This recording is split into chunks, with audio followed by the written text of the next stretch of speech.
Magazine. I am here this evening with Daphne. Daphne, I'm going to slaughter your last name, so I'm not even going to try. How do you pronounce your last name? It's Baiwir, actually. Baiwir. Very nice. Very nice. Director of this amazing new documentary called King on Film. Daphne, I absolutely adored this movie. So thank you so much for making it. So good.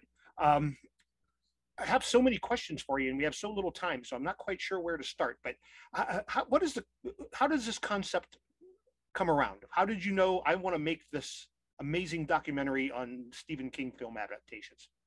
Well, I've seen a couple of documentaries about Stephen King, but each time it was more based on his life or on the books, really. So I thought, well, he's the most adapted living author, so it could be interesting to have a look into the cinema part.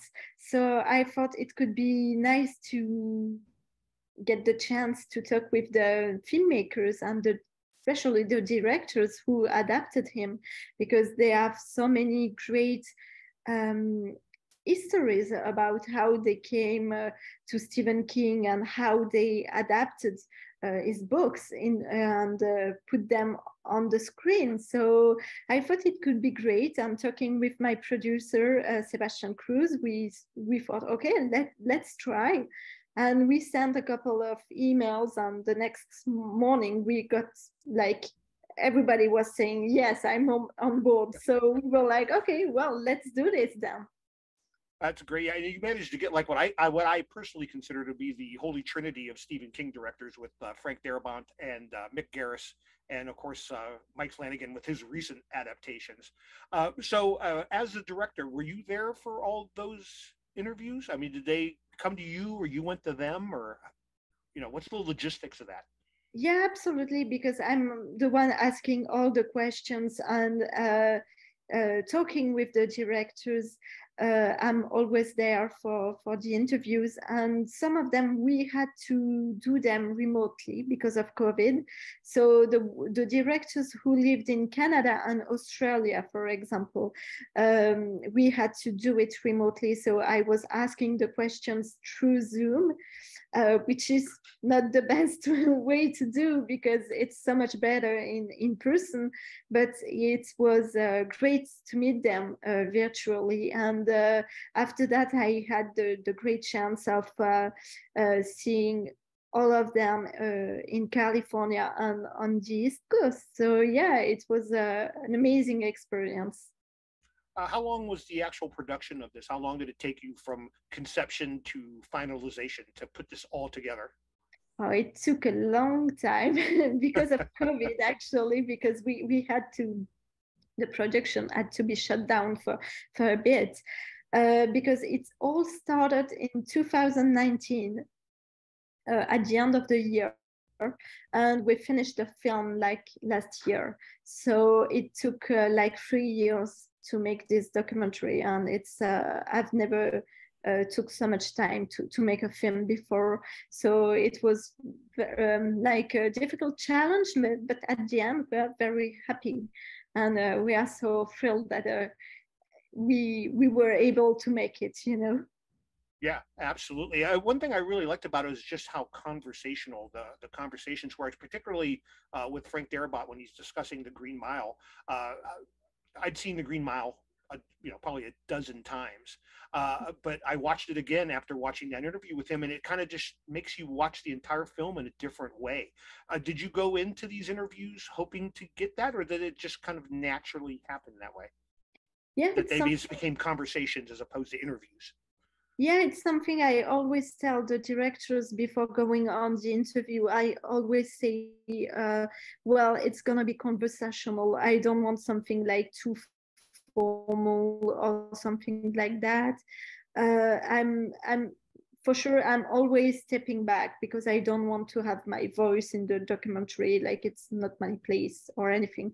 But I really want to have this kind of emotional and human discussion with them, because otherwise it's like, and even in the way I'm working when I'm editing the film, it's like I don't want to betray them. So, for example, I'm not making things up with like taking something here and something there and putting them together, you know, to make them Right. say something else.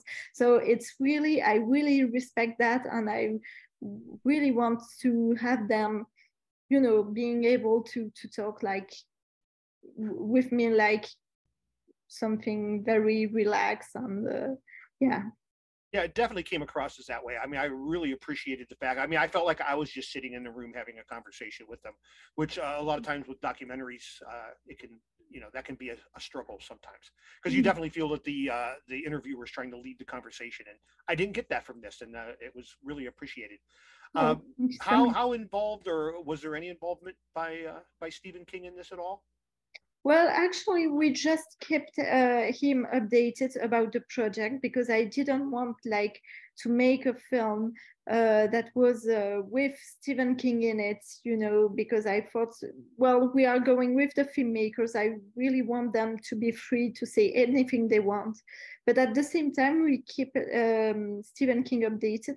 So every time we got some great news to share, we send him an email, and at the end we send him a link to see the documentary for sure, because he is the first one to see the film, you know, it's important. So yeah, but yeah, we really, it was really about telling him everything we were doing but not having him in the film.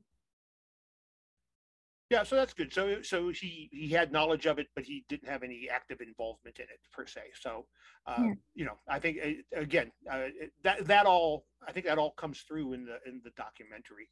Um, I just want to take a moment here to let everybody know that this King on Screen will actually be in theaters on August 11th, and I want to implore all of you, if you can see it in theaters, see it in theaters. Do not wait for the on demand or Blu-ray, which is happening on September 8th. But with that being said, you do have to watch it on demand and on Blu-ray on September 8th as well. So, how large of a theatrical release have you gotten for this? Is it going to be all over the country, or is it limited? I'm not sure about this because I'm not the one in charge, but I think we can give you the informations if you want. Um, I'm not sure if Morgan, you can jump into it if you have some informations. I believe it's select theaters, but yes, like Daphne said, I could send you that information That'd afterwards. be great. Yeah, because I'll definitely want to get the word out. I'm looking very forward. I hope it's playing in my area for sure. I want to check this one out in the theater. Do you have any Daphne, any great moments from this? You know, moments were like pinch me moments for you when you were while you were making this, and you're just like, oh my gosh, I can't believe I'm sitting here with so and so, or anything like that.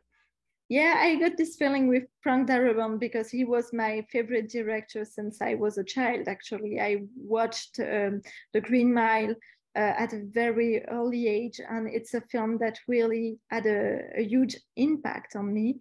And so it was like a blessing being able to meet Frank Darabont in real life and to be able to talk to him and to ask him questions about his work. And so it was so thrilling. Yeah. Yeah, he's a big part of this documentary. He's in it a lot. So I agree with you because I even myself I was just like, wow, this is such great information coming out here. Yeah. We got to talk a little bit about the wraparounds, the beginning and the ending. How long did it take you to construct that? There are so many. I've watched the film several times at this point, and every time I watch it, I catch more of your little inside jokes there, the little the little nods to Stephen King's work, and I'm sure I'm missing probably half of them, right? I mean, there are probably ones in there that I'm not even catching yet. But what was that? Did you write that? What was your involvement in the construction of that?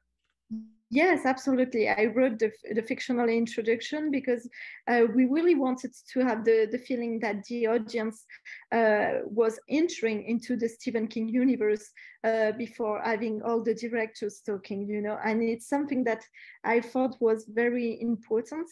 And it was a way also to have some of the actors involved in the film, since I didn't want to speak to other person than the directors. I thought it could be great to have the actors playing some cameo in the film, and so it was the best way to do it. And I think there are something like 300 references to Stephen King work in that small fictional introduction that we shot in Maine, in Bangor. So we really went into it completely. Yeah. Yeah, well, but you said 300. There's 300. Oh my gosh, I'm like so far off. I caught maybe 50 of them. Maybe now I got to go back and rewatch again. Yeah, that's Yeah, great. yeah. I really enjoyed that. Oh, great. Yeah, we put a lot of references. Sometimes it's just in the way one of the character is dressed, for example. Sometimes it's in the dialogues. And there are a lot of props that are references to Stephen King universe. Even the creep shop, when you watch on the window, there are so many references. So yeah, we really worked on that very during a long time to prep everything. So yeah, it was my personal favorite was the In the Tall Grass Barbershop. I thought that was pretty good. I enjoyed that one. yeah, that's pretty well working. You know, it's a perfect name for a barbershop, I think. Absolutely, I have to agree. So, have you had any lack of a better word, like red carpet premieres? Are you doing like a big premiere for the film? I know it's been playing the festivals, correct? Yeah, absolutely. It was selected in several festivals, in Fantastic Fest in the US, and I know it was also in Belgium, in France.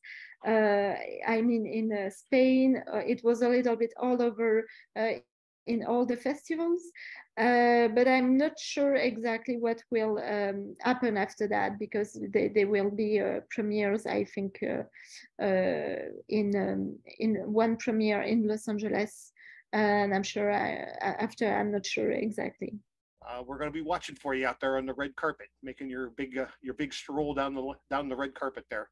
I just want to reiterate again, the horror documentary King on Screen will be in theaters on August 11th. So check your local listings, and if it's there, go see it. On demand and Blu-ray is on September 8th. Daphne, cannot thank you enough for taking some time and talking with me today. Really, really appreciate it. Oh, thank you so much for having me, and it was very nice to meet you. Very nice to meet you as well. Thanks so much.